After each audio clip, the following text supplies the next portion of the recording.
Hello everybody, welcome back to another Warframe video. Today I'm going to go over my top frame for farming the Netracells on Deimos in the new whatever the place is called, because that activity can give you so many good rewards, such as the Archon shards. Those are what you want from there. So, and farming those, your 5 times a week is good because the Archon shards, even if you get normal ones, with the Dante Unbound update, they're going to be adding a feature where you can combine 3 normals into a Tau Forged. So, farming those is going to be probably mandatory and very good. So here's going to be my top frame and technically weapons that I use to farm the Netracells solo. Now, the frame I'm talking about is Zephyr, or Zephyr Prime. Zephyr, in my opinion, is a god tier Warframe due to her 4th ability with the tornadoes, being able to group enemies up with a lot of range and duration on your build. This will allow this to suck up so many enemies into a tornado. Then with turbulence, also with the duration and the range, the actual enemy won't be able to shoot you. So the rogue Curlevins or the rogue Necromechs, their bullets won't be able to hit you as much. So your survivability will be great. We changed out her second ability, which is turbulence, which sucks enemies in. For Proteus Dispensary, this will help with your ammo, your energy, and your survivability, and you'll see why. We want to abuse her first ability, because her passive allows for 150% extra critical chance while you're in the air. That includes being with this, so we're going to abuse this in the passive. For the build, you want to go for as much range and duration as possible. I do recommend using aerodynamics, so such in case some shots do land on you, you take less damage. You can take out something probably like, I wouldn't take out adaptation, but if you can deal with not having auger reach, which removes a decent little bit of range, but if you can deal with that because you got something else, put on something like Boreal's Hatred, so that way you can have more damage reduction while you're midair, just to give you more survivability while you're floating. And you want equilibrium, so that way your health and energy orbs give you the vice versa effect. Health give energy and vice versa. So if you're using Proteus Dispensary, I recommend Arcane Blessing, because with Umbral Vitality, we can get up to 2,000 health with this at max stack, so it's great. For this, I recommend using it for whatever weapon you're doing. For this first thing, I'm actually going to swap this to Arcane Tempo for shotguns, and I'm going to show you why.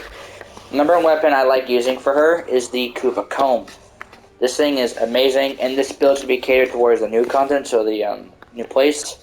We're going for your Radiation with Atomic Fallout, and Corrosive with the 260 mods. This thing has terrible crit chance by base. You don't need the Riven. If you do not have a Riven, you can just use Critical DT, whatever the hell we want to pronounce that thing, to give you this small little bit of crit chance, or you can use, where is it? Frail Momentum for the extra fire rate, which I do recommend. So you can shoot out your magazine faster when you shoot your tornadoes. So you don't. The reason why I'm using this is because of the more multi-shot. Now on mine, saying with Kuva weapons you can get with Kuva weapons you can get a per Janitor. I got cold, so this thing has base cold. So I'm using primary frostbite. Now if you can get like a good primer, use this use your standard. Yeah, you don't need cold on air, but since it's a progenitor, I do recommend using it. The other one good is Shotgun Vendetta. The thing is, I don't have one. I don't have it maxed out already. This is the standard, it's for the rogue Corlevins. So go for your radiation and corrosive. Use Riven if you have it. A Riven is level 3, so it's not mandatory. It's just gonna like make a one stat bigger. I recommend primed ammo stock due to the fact that you can, even with mine being 3 below the max, it can go up to 460 rounds in the magazine, which is totally bonkers. Now, if you're like me and like to swap your weapons constantly, I recommend going with the secondary. I use the Kuva Nuker. Use whatever you want in your secondary. I use the Nuker because of the 150% critical chance. You can take advantage of the Kuva Nuker's 5 times multiplier for criticals. And you can abuse that with both hollow point, prime target cracker, and then we use galvanized shot for the base for the flat damage. You can use secondary merciless, but if you have one, use Cascadia Flare because this gives you the most base damage out of all the arcanes. Or you can also use secondary encumber, which I do recommend if you're using galvanized shot. I need to get them, but I know that they are powerful. Some other primary weapons I recommend using. Try the Trumna. It's pretty fun to shoot at the tornadoes. Where is it? I don't recommend any of these old Incarnate weapons because they require no crits, and we're going to be in the air, so bad fucking idea. Kuvacomb is great. Love the Kuvacomb. A couple others I recommend are, if I can find them.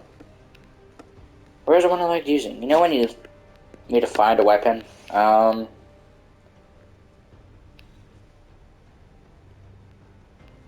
had another weapon I liked using. I just forgot where the hell it was. I also recommend the Kuva Chalker. Thing in this build, I went for the, the corrosive, and I don't have radiation on here. I don't know why. Where the hell is the split chamber? Or whatever it is. Irradiated reload. Not a bad idea. You don't need to have a ribbon, you can throw this whatever you need. I have it because actually I like the minus zoom. This thing has too much fucking zoom, so that's why I use my ribbon, because it has less zoom on the weapon. Now, if you're going to use a pet, I actually recommend any pet that can use these synth mods, because the whole string primary and secondary weapons reloads your weapon. I adore that secondary perk, so I highly recommend that you go for those.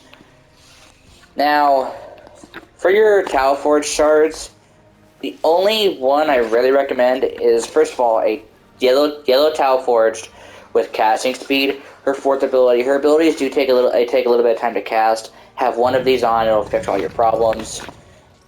This one is unnecessary. I just feel like that even with my setup, I feel like I am running low on energy. The thing is, I could use a couple of blue ones and put this on. I do recommend doing a couple of these. And if you want to, put on some red shards for ability duration. You don't really need strength. So I do recommend just putting on Tau Forge shards. If you want to take this one off, use this and do ability duration. So that way you can have just more duration on your build. Yeah.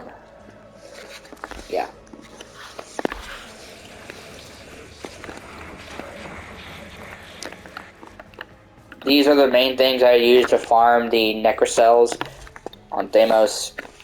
Like I said, the reason why, and I'm going to say it again, the reason why I recommend using a pet with these Sith mods because I'm a player who likes to swap weapons constantly. And I mean swap them constantly. Like I'm just, I like it where when my weapon runs out of bullets, I can swap to my secondary. I'm going to do good damage, and my weapon's going to be reloading while it's in my holster. So that's why I recommend these synth mods. And I highly recommend synth fiber, so you can always pick up health orbs no matter what. And you can abuse the, what am I doing? With the synth fiber on your pet, you can abuse equilibrium, forever pick up health orbs, therefore healing yourself, and also,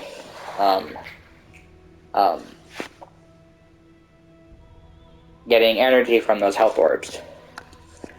Now, one thing I do recommend, actually, with those reload mods is actually going for some, like, Arcane Rise. I say this because I actually ran into this, and I will show you.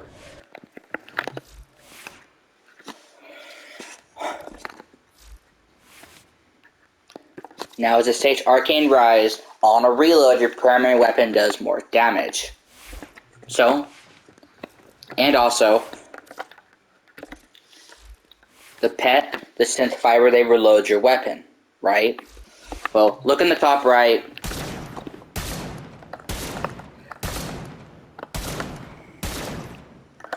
Look in the top right when I holster the weapon. It actually procs Arcane Rise.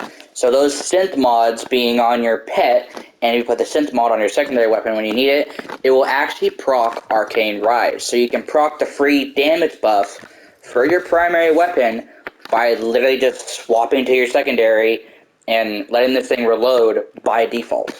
So if you want to use some free primary damage, use Arcane Rise, holster the weapon, and have some synth mods on.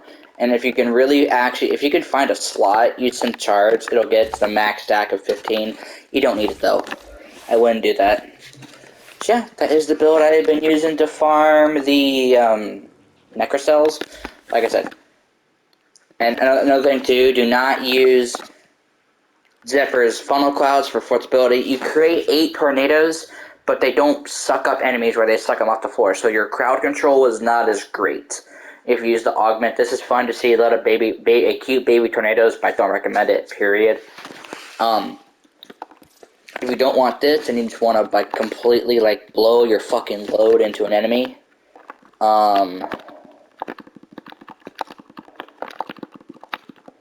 want to completely blow your load on an enemy, use either Arcane Tempo or Arcane Velocity or Arcane Acceleration to just shoot the tornadoes and completely blow your load.